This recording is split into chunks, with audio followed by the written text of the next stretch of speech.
Ivy Whitlock presents In the Margins, Rhetorical Devices and Literary Effect. We can recognize the manufactured doubt that delayed our response. We can accept responsibility for the systems we've inherited and the ones we continue to perpetuate.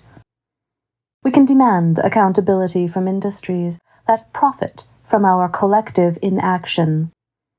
We can stop treating climate change as an individual lifestyle choice and start addressing it as the systemic crisis it is. We can choose to act not as isolated individuals paralyzed by the scale of catastrophe, but as a species capable of coordinated response when we decide the stakes matter enough. Anaphora is the deliberate repetition of a word or phrase at the beginning of successive clauses, sentences, or lines.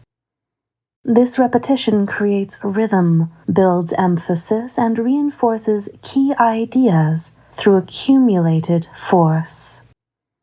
In Charles Dickens's A Tale of Two Cities, the opening uses anaphora to establish contrasts.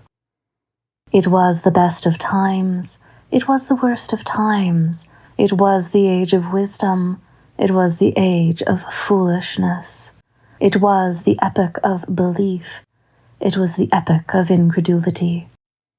The repeated "it was" structure creates a rhythmic meditation on paradox and duality.